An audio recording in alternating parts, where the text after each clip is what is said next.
हमारे देश की सरकार ने 63 साल की आज़ादी में जितनी भी कमेटियां बनाई हैं दवा के क्षेत्र में कोई निष्कर्ष निकालने के लिए, सभी कमेटियों का एक निष्कर्ष कॉमन है, वो ये कि भारत में गैर जरूरी, खतरनाक और बेकार की दवाएं खाकर जितने लोग मर जाते हैं उतने लोग तो शायद इस देश में अपनी स्वाभाविक मौत नहीं मरते होंगे। ये सभी कमेटियों का निष्कर्ष है और हर कमेटी ने भारत सरकार से एक ही बात कही है कि जल्दी से जल्दी सरकार इनके ऊपर पाबंदी लगाए, क्योंकि लोग जितने ज़्यादा बीमारियों से मर रहे हैं शायद उससे भी ज़्यादा गैर जरूरी और खतरनाक दवाएं खाकर मर रहे हैं। ये भारत की स्थिति हर कमेटी ने अपने निष्कर्ष में व्यक्त की है, लेकिन दुर्भाग्य हमारी सरकार का और भला हमारे देश में इस भ्रष्टाचारी व्यवस्था का कि किसी भी कमेटी की इस बात को माना नहीं गया। मैं कुछ दवाओं के नाम आपको सुनाना चाहता हूँ जिनको दुनिया भर की सरकारों ने बंद कर रखा है, जिन दवाओं को कोई खरीदता नहीं, दुनिया में बेचता नहीं। उनके अपने देशों में जहाँ की ये कंपनियाँ हैं वहाँ भी ये दवाएँ बैन हैं और 1-2 साल से नहीं, 20-20 साल से बैन है, 30 साल से, 40 साल से बंद हैं। वो दवाएं भारत में धड़ल्ले से बिक रही हैं, हज़ारों लाखों करोड़ों रुपए का व्यापार चल रहा है। कुछ नाम सुनाता हूँ आपको। एक दवा है, उसका नाम है बाईप्राइड। ये दुनिया में Ireland, Philippines, Oman, America, Argentina, Colombia, Germany, Britain, Canada, Brunei, Japan, संयुक्त अरब अमीरात, अबू धाबी जैसे 85 देशों में बैन है ये दवा, लेकिन भारत में धड़ल्ले से बिक रही है। इसी तरह से सीफेक नाम की एक दवा है, सिपिड नाम की एक दवा है, सीसा है, फिर सीसा प्राइड है, फिर सीसा नॉर्म है, फिर सीसा प्रो है, फिर सीसा वॉल है, फिर एस्प्राइड है, फिर एस्प्राइड एमपीएस है, फिर कैनोप्राइड है, फिर मोटेन है, फिर मोटिलैक्स है, फिर मोटिकेयर है। ऐसी पूरी लंबी सूची है, 1-2 नहीं हज़ारों दवाओं की जो भारत में धड़ल्ले से बिक रही। और हमारे देश की संसदीय समितियों ने समय समय पर सरकार के सामने ये रिकमेंडेशन किया है कि इनको बंद कर दीजिए, तत्काल बंद कर दीजिए। सरकार कहती है हाँ अभी करेंगे, कल करेंगे, परसों करेंगे, साल भर होते हैं, 2 साल होते हैं और फिर भी धड़ल्ले से ये बिकती ही चली जाती हैं और भारत के लोगों को मौत के मुंह में धकेलती जाती हैं। क्योंकि दुनिया भर के विशेषज्ञों का इन दवाओं के बारे में कहना है कि ये दवाएं किसी भी व्यक्ति को, स्वस्थ व्यक्ति को हृदयघात का शिकार बना सकती हैं। किसी भी स्वस्थ व्यक्ति के शरीर में, खून में जो भी कुछ मात्राएं हैं, जैसे प्लेटलेट्स के काउंट हैं, उनको अचानक से ऊंचा और नीचा करा सकती हैं, जिससे अंत में व्यक्ति मौत के ही मुंह में चला जाए। और कई तरह के शरीर में विकलांगता की स्थिति पैदा कर सकती हैं। 20 किस्म की विकलांगता इन दवाओं से जुड़ी हुई है। सबसे ज़्यादा हृदयघात इन दवाओं से जुड़े हुए हैं। फालतू में हृदयघात लाने में ये दवाएँ सबसे आगे हैं दुनिया में, लेकिन भारत में बिक रही हैं धड़ल्ले से। दुख है, दुर्भाग्य है हमारे देश के उन सभी मरीजों का जो इन दवाओं को खा रहे हैं और मौत के मुंह में समा जा रहे हैं। सरकार को जब भी ये सवाल पूछा जाता है संसद में कि गैर जरूरी दवाएं खाकर, बेकार की खतरनाक दवाएं खाकर हर साल कितने लोग मरते हैं, सरकार कभी भी उनका ठीक आंकड़ा नहीं दे पाती है। वो बात करते हैं हज़ारों में मरते हैं, लाखों में मरते हैं। जब सरकार को ठीक पूछा जाता है कि कितने लाख मरते हैं, तो सरकार के मंत्री का जवाब होता है कि आंकड़ा उपलब्ध नहीं है, आंकड़ा उपलब्ध नहीं है। 1991 से 2009 तक सतत संसद की लोकसभा में ये प्रश्न पूछा जा रहा है। हर साल कुछ मेंबर ऑफ पार्लियामेंट हैं जिनके मैं नाम नहीं लेना चाहता, जो सरकार को एक ही सवाल रिपीट करते हैं। करीब हर सत्र में वो सवाल आ जाता है, वो यही होता है कि भारत सरकार बताए गैर जरूरी दवाओं से पिछले साल कितने लोगों की मौत हुई, भारत सरकार बताए खतरनाक दवाओं से पिछले साल कितने लोगों की मौत हुई। सरकार कहती है आंकड़े उपलब्ध नहीं। और आंकड़े क्यों उपलब्ध नहीं हैं? क्योंकि वो आंकड़े सरकार अगर जारी करे पूरे देश के सामने तो तमाचा सरकार के ही गाल पर पड़ता है। इसलिए ये कहकर छुट्टी पाली जाती है कि आंकड़े उपलब्ध नहीं हैं। हज़ारों में कभी बोल देते हैं, लाखों में कभी बोल देते हैं। लाख तो कुछ भी हो सकता है, 1 लाख से लेकर 100 लाख तक लाखों में आता है, फिर उसके ऊपर 1 करोड़ से लेकर 100 करोड़ तक करोड़ों में आता है, फिर उसके ऊपर 1 अरब से लेकर अरबों में आता है। तो आंकड़े हज़ारों लाखों में सरकार के द्वारा बोले जाएं तो वो शोभा नहीं देता, लेकिन सरकार जानबूझ के ये सारी जानकारी छुपा के रखती है। और हमारे देश में जानकारी को निकालना सरकार के पास से बड़ा मुश्किल काम है। कई बार सरकार क्या कह देती है कि कुछ जानकारी बहुत संवेदनशील है और उसको वो क्लासिफाइड बोलकर ऐसा कह देते हैं कि ये किसी को नहीं दी जा सकती। एक कानून इस देश में चलता रहा बहुत लंबे समय तक, जो अभी थोड़े समय पहले ही ख़त्म हुआ, ऑफिशियल सीक्रेट एक्ट। उसमें कोई जानकारी डाल दी सरकार ने तो आप पूरी ताकत लगा दीजिए, वो जानकारी निकलेगी ही नहीं बाहर। अभी थोड़े दिन से जब से ये राइट टू इन्फॉर्मेशन की बात आई है तो ऑफिशियल सीक्रेट का मामला थोड़ा ढीला पड़ा है, लेकिन राइट टू इन्फॉर्मेशन में भी कुछ जानकारी को संवेदनशील बोल के वो छुपा जाते हैं और बताते नहीं हैं। लेकिन भारत की सभी समितियां जो संसद के द्वारा बनी, मैंने उनकी रिपोर्ट्स देखी तो वो ये कहते हैं कि भारत में अपनी मौत जो मरने वाले लोग हैं उनसे ज़्यादा जहरीली दवाएं खाकर, गैर जरूरी दवाएं खाकर मरने वालों की संख्या है इस देश में। फालतू की गैर जरूरी खतरनाक दवाएं जो दुनिया के 85 देशों में बंद हैं वो यहाँ बिक रही हैं और उनका व्यापार बड़े धड़ल्ले से चल रहा है। कुछ और है, इस दवाओं के नाम हैं एक्रोमाइसिन, एक दवा 40 साल से यूरोप और अमेरिका में बंद है, यहाँ भारत में लंबे समय तक बिकती रही है। फिर कभी बंद हुई सरकार के दबाव में तो दूसरे नाम से शुरू हो गई, फिर दूसरे नाम पर बैन कराया, तीसरे नाम से शुरू हो गई, तीसरे नाम पर बैन कराया, चौथे नाम से शुरू हो गई। यहाँ तो इतनी बड़ी धांधली है हमारे देश के दवा क्षेत्र में कि एक दवा को सरकार ने जबरदस्ती ऑर्डर देके बंद भी कर दिया तो वही दवा को नाम बदल के बाजार में फिर उन्होंने उतार दिया, थोड़ा मॉलिक्यूल में चेंज किया और उतार दिया फिर उसी को बाजार, क्योंकि कंपनियों को ये लगता है कि अच्छा धंधा और अच्छा मुनाफा उनको जरूरी दवाओं के व्यापार में न होके गैर जरूरी दवाओं के व्यापार में है, तो उसको वो क्यों छोड़ें। इसी तरह से एक्टिमॉल है, एडोल है, फिर हमारे पास अल्फा स्पिन है, अल्फा ट्रिप है, एल्जुरिल है। एक और दवा का नाम मैं आपसे बात करना चाहता हूँ, याद आ गया, निमोसुलाइड। निमोसुलाइड के बारे में सारी दुनिया के विशेषज्ञ एक बात पर सहमत हो चुके हैं कि ये बहुत खराब और ख़तरनाक दवा है, ये जितने लोगों की जान बचाती है उससे ज़्यादा तकलीफ़ में डाल देती है।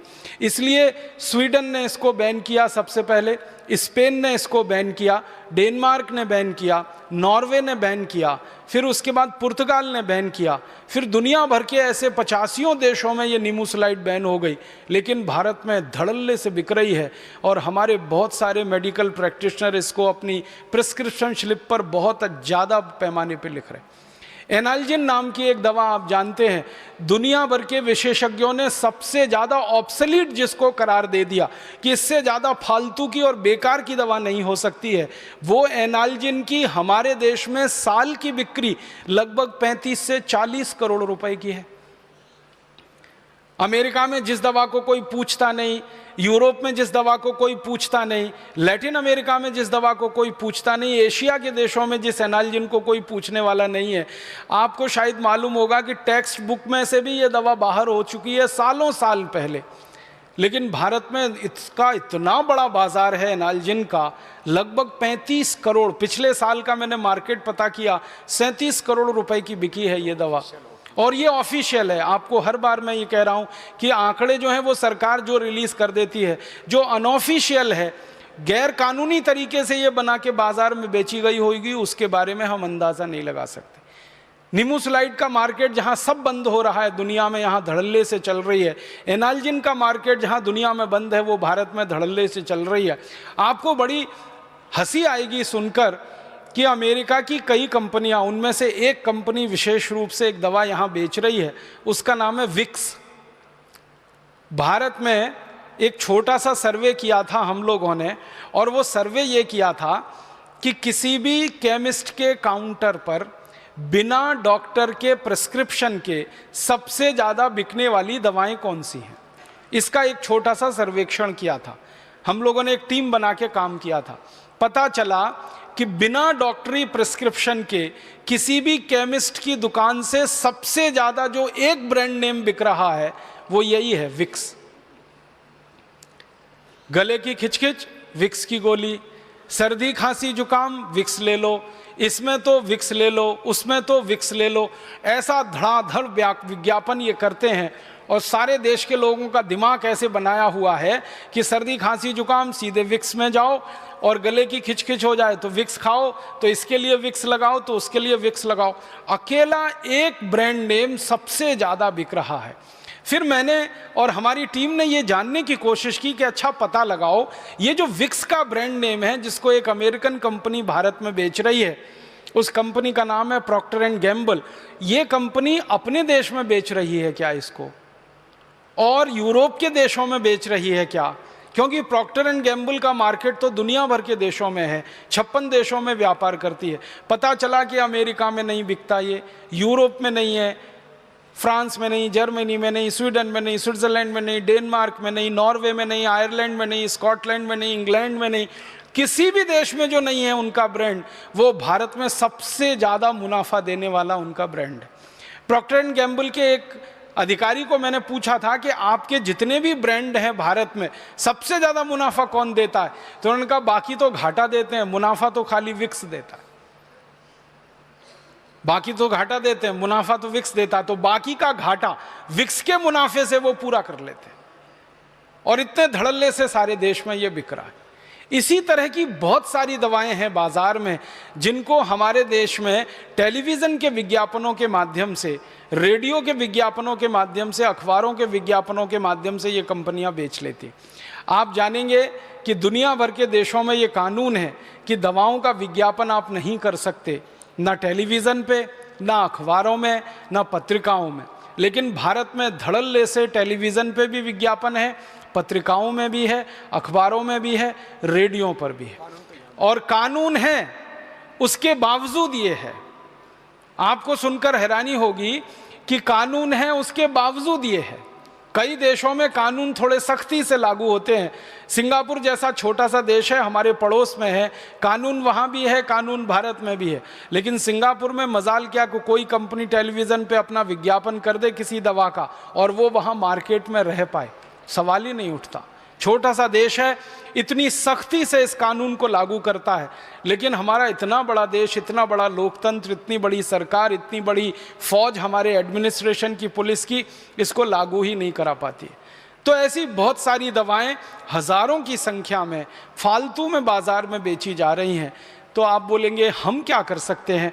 आपकी बहुत बड़ी भूमिका मैं इस काम में देखता हूँ, और वो भूमिका ये है कि आप एक संवेदनशील चिकित्सक होने के नाते, एक बुद्धिमान चिकित्सक होने के नाते अपने जीवन में एक संकल्प छोटा सा कर लीजिए कि मैं मेरे प्रिस्क्रिप्शन स्लिप पर किसी भी मरीज को फालतू की एक दवा भी नहीं लिखूंगा, और ऐसी कोई दवा नहीं लिखूंगा जो भारत के मरीज के लिए ज़रूरी नहीं है लेकिन कंपनी के मुनाफे के लिए बाजार में। अगर आप इतना सा एक छोटा काम कर देंगे तो इस भारत देश के लोगों का हज़ारों करोड़ रुपए बच जाएगा। लोगों का तो बच ही जाएगा, वो भारत देश के लोगों की जिंदगी भी बचाएगा, उनका जीवन बचाएगा। तो आप अगर अपने मन में एक संकल्प ले लेते हैं, ये बहुत पवित्र संकल्प होगा जो आपके सम्मान को बढ़ाएगा, कम नहीं करेगा। आपके सम्मान को मरीजों के दिल में बहुत गहरा स्थान देगा। आप उनके दिल में हमेशा के लिए बैठ जाएंगे अगर एक छोटा सा काम आप कर लें। मैं आपको एक उदाहरण देके इस बात को कहूँगा। स्वीडन नाम का एक छोटा सा देश है। स्वीडन नाम के देश में 1980 के दशक में थोड़े से कानून में ढीलापन आ गया और विदेशी कंपनियों ने मार्केट को भर दिया। वहाँ स्वीडन के बाज़ार में अंधाधुंध गैर जरूरी दवाएं, फालतू की दवाएं बाज़ार में आ गई। जिन दवाओं से लोगों की मौत हो रही थी, ऐसी दवाएं धड़ल्ले से बिकने लगी। एक दवा है, उसका नाम है क्विलोक्विनोल। ये जो है सबसे ज़्यादा 1980 के दशक में स्वीडन और आसपास के देशों में बेची जा रही थी, और एक बहुत बड़ी विदेशी कंपनी इस दवा के धंधे में लगी हुई थी। स्वीडन में एक बहुत संवेदनशील चिकित्सक ने झंडा उठाया, बहुत संवेदनशील चिकित्सक, उन्होंने एक झंडा उठाया। उनका नाम था डॉक्टर ओले। उन्होंने कहा कि हमारे देश के बाज़ार में, स्वीडन तो बहुत छोटा सा देश है, कोई बहुत बड़ा देश नहीं है, आबादी बहुत कम है, भारत के एक ज़िले से भी छोटा है, लेकिन वहाँ के एक संवेदनशील चिकित्सक जिनका नाम था डॉक्टर ओले, उन्होंने ये झंडा उठाया कि मेरे देश के लोगों को ये फालतू की दवाएं खानी पड़ें, लीवर खराब हो उनका, किडनी खराब हो जाए, मौत के मुंह में चले जाएं, लाखों करोड़ों रुपया स्वीडन से विदेशों में हस्तांतरित हो जाए, ये तो नहीं चलने दूंगा। तो उस एक चिकित्सक ने स्वीडन के चिकित्सकों को समझाना शुरू किया। धीरे धीरे एक संगठन बना। उस संगठन में 3000 डॉक्टर शामिल हो गए और 3000 डॉक्टरों ने मिलकर डॉक्टर ओले के साथ एक संकल्प ले लिया। उन्होंने संकल्प लिया 3000 डॉक्टरों ने कि हम में से कोई भी दवा कंपनी की कोई भी दवा इसलिए नहीं लिखेगा कि वो मार्केट में है। हम दवा लिखेंगे तब जब मरीज की बहुत ज़्यादा ज़रूरत होगी। वो अगर ज़रूरत नहीं है तो मरीज को कहेंगे कि आप बिना दवा के ही ठीक हो सकते हैं और आप अपने जीवन में इतना इतना सा कर लीजिए। तो उन्होंने कहा कि सिर्फ ज़रूरी दवाओं का ही प्रेस्क्रिप्शन लिखेंगे, फालतू गैर जरूरी दवाओं का प्रेस्क्रिप्शन पूरी तरह से ख़त्म कर देंगे। और उन्होंने क्विलोकिनोल से शुरुआत की। आप जानते हैं क्विलोकिनोल के जैसी नज़दीकी एक दवा है मैक्साफॉर्म और एक है एंट्रोबायोफॉर्म। तो मैक्साफॉर्म, एंट्रोबायोफॉर्म, क्विलोकिनोल, उन्होंने एक लिस्ट बनाई और 3000 डॉक्टरों के सभी क्लिनिक में वो लिस्ट चिपका दी गई और सभी डॉक्टरों को कहा गया कि प्रिस्क्रिप्शन लिखते समय इस लिस्ट को ध्यान में रखें। परिणाम ये हुआ 1980 में ये आंदोलन शुरू हुआ। 1984 तक आते आते स्वीडन के बाजार से सारी गैर जरूरी दवाएं बिकना बंद हो गई। एक चिकित्सक ने हिम्मत दिखाई, उसने अपने सहयोगी चिकित्सकों को तैयार किया, उनकी सेंसिटिविटी को थोड़ा और बढ़ाया, ज़्यादा सेंसिटाइज किया। इंटेलिजेंसी तो सभी चिकित्सकों में होती है, सेंसिटिविटी बढ़ने की बात है। संवेदनशीलता उनकी बढ़ती गई और एक दिन आकर उन्होंने संकल्प ले लिया। फिर उनका दूसरा संकल्प ये था कि हम 3000 डॉक्टरों का ये जो संगठन है, इस संगठन में आगे भी दूसरों को शामिल करते रहेंगे अगर वो हमारे इस विचार पर चलेंगे। धीरे धीरे संख्या बढ़ती गई।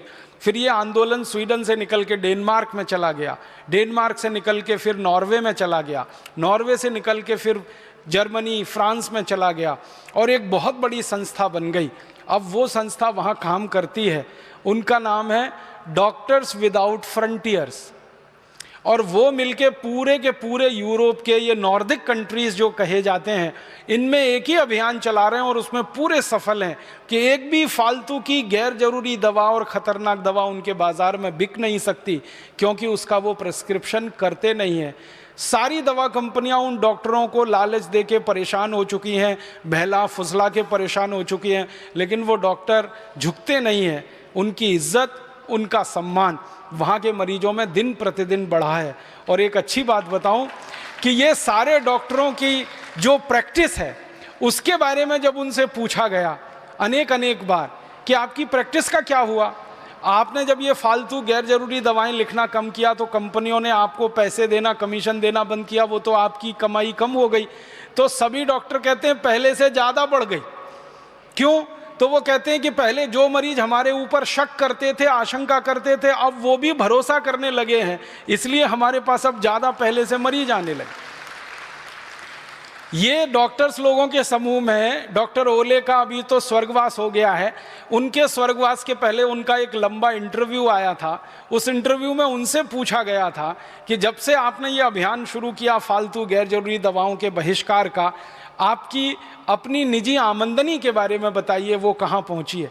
तो उन्होंने कहा मेरी निजी आमदनी 3.5 गुनी बढ़ गई है, क्योंकि पहले मेरे पास जितने मरीज आते थे अब उससे कई गुने ज़्यादा मरीज आ रहे हैं और मुझे अब दूसरे देशों में बुलाया जाने लगा है, क्योंकि मैं इस अभियान के एक नेता के रूप में स्थापित हुआ हूं।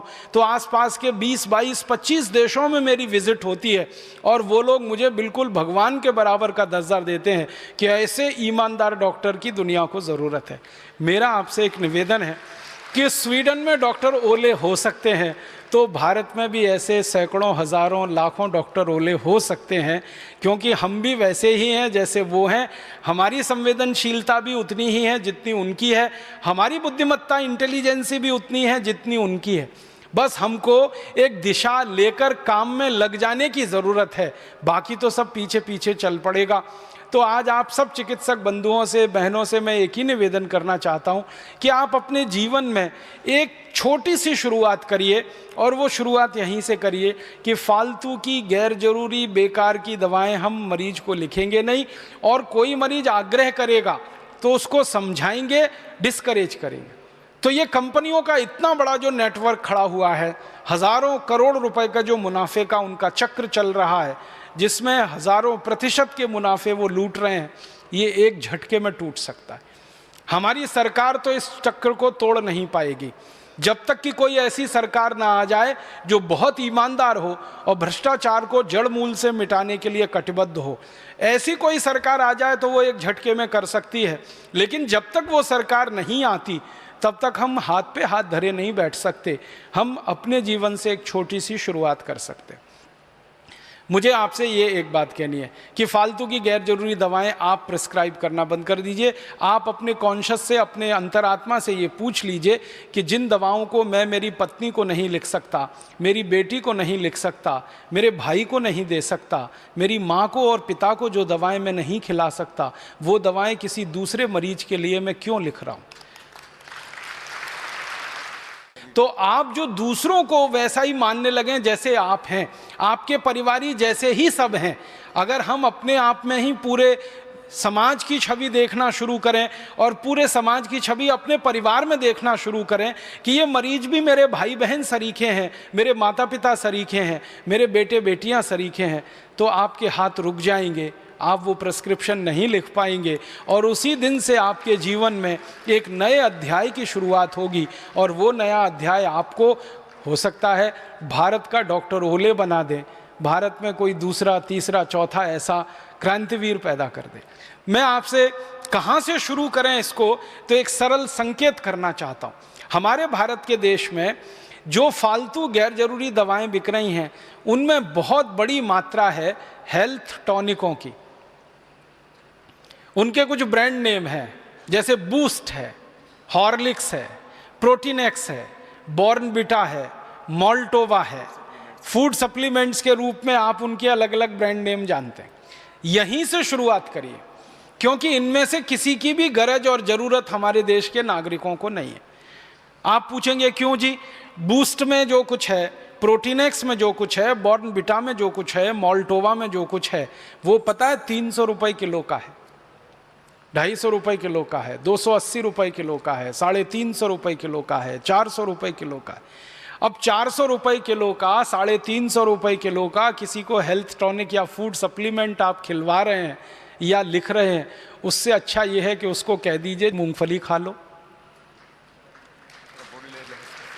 मूंगफली के साथ थोड़ा कुछ मकई खा लो, कुछ जौ ले लो, कुछ चना खा लो, गुड़ ले लो थोड़ा सा, तो गुड़ मूंगफली खा लो, गुड़ चना खा लो, गुड़ जौ का सत्तू खा लो, चना गुड़ मूंगफली तीनों मिला के खा लो। ये आसानी से उपलब्ध है, बड़ी कीमत नहीं है इनकी, बहुत सस्ती कीमत में ये सब चीज़ें। और अगर किसी की हैसियत है कि वो 400 रुपये किलो का हेल्थ टॉनिक खा सकता है तो उसको कह दो 400 रुपये किलो का बादाम ही खा लो। कचरा क्यों खाते हैं? काजू खा लो, काजू नहीं है तो बादाम, मुनक्का, किशमिश, मखाने, जो भी आपको समझ में आता है आसानी से उपलब्ध है वो खिला दो। और आंवला का रस ले लो, एलोवेरा का रस ले लो, गिलोय का काढ़ा बना के पी लो, गिलोय का सत ले लो, ये सब खून की कमी को खत्म करने वाले। गाजर ले लो, अमरूद में जितना आयरन है आप जानते हैं उतना सेब में भी नहीं। केला है, अमरूद है। भारत में तो ऐसी व्यवस्था है कि जो फल जितना सस्ता उतना ही ज़्यादा भरपूर विटामिन से और उतना ही ज़्यादा वो पोषक तत्वों से भरपूर। हाँ, केला सस्ता है, अमरूद सस्ता है, आंवला सस्ता है, ये सब हैं। तो आप मरीज को बस थोड़ी सी दिशा बदल दो उसकी, क्योंकि उसके दिमाग में भूत सवार है कि बूस्ट से ही उसके बेटे को ताकत आने वाली है। वो रोज विज्ञापन देखता है टीवी पर, सचिन तेंदुलकर की शक्ति बूस्ट, राहुल द्रविड़ की शक्ति बूस्ट, तो किसी और वीरेंद्र सहवाग की शक्ति बूस्ट, धोनी की शक्ति बूस्ट।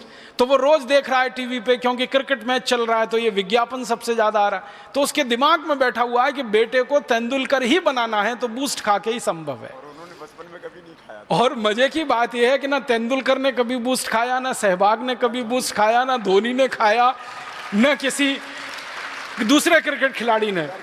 ये सब जो पैदा हुए वो किसान परिवार में हुए और गरीब थे, और ये साधारण चीजें खा के ही ताकतवर बने और इनके क्रिकेट के शॉट